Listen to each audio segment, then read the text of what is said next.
In depth only on News 3, a look at a secretive disorder affecting millions of Americans. Some call it being a packrat or a saver, but in very extreme cases, it's known as compulsive hoarding.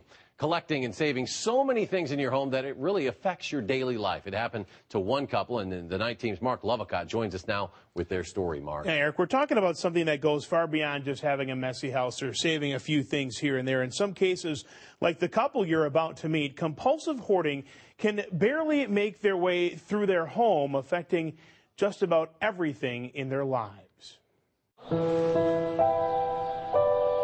Let me look at this room, you know? You have to go through everything, and you got to go through the weeding process.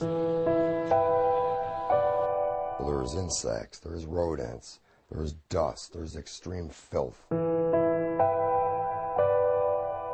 It's got cat dung, it's got mice droppings, urine, cockroaches we found. It's hard to believe and understand how someone could live in conditions like these. This is a bedroom that the lady doesn't hardly sleep in, but when she does, she's not very comfortable. But one couple has been comfortable here for the last 10 years. It's kind of a secret thing. Yeah. Nobody tells anybody. This is their home, and keeping their identities private, Fred and Mary agreed to share with us how a decade of collecting became a big problem. Both buying things and not throwing things out. Like my purses. I used one purse for a while, and then I got another purse.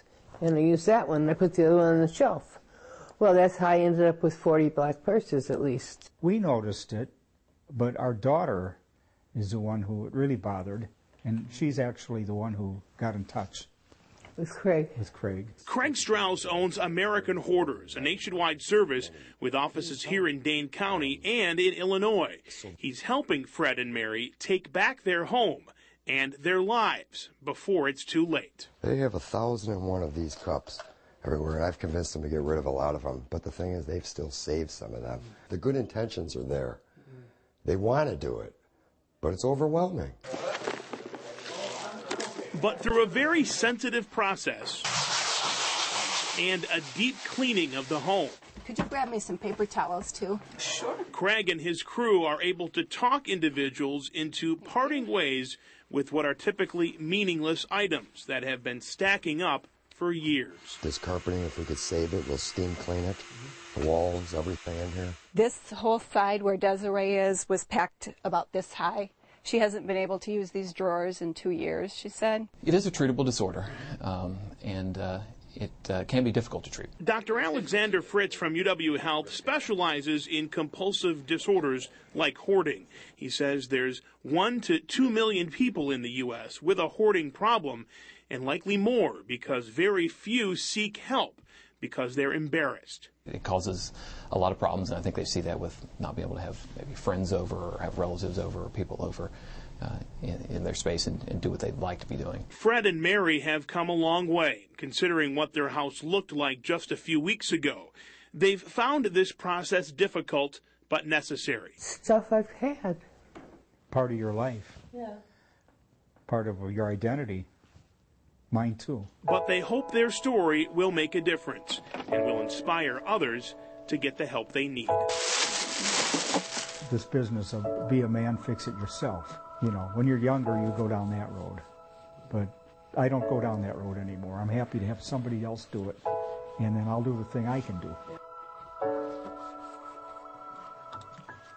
Now, this process can take quite a bit of time. Some homes can be cleaned and organized in a few days, some a few weeks, even months. And then there are those who just don't get the help. And sometimes it takes police force or eviction notices to finally realize that they have a problem and they finally get the help that they really desperately need. Well, I tell you now, there's a disorder I bet a lot of people don't even know really exists. How do you distinguish, you know, everybody knows a packrat. Right. How do you distinguish between somebody who maybe keeps has a junk drawer for and somebody who's got a compulsive disorder? Or has a full garage full of junk. Things like, we all know those types of people. It really comes down to, is your collection preventing you from living a normal life? Or is it a health hazard for you and others? If yes, you might have a problem. And there are some great resources online for folks. We've posted some of those links on channel3000.com.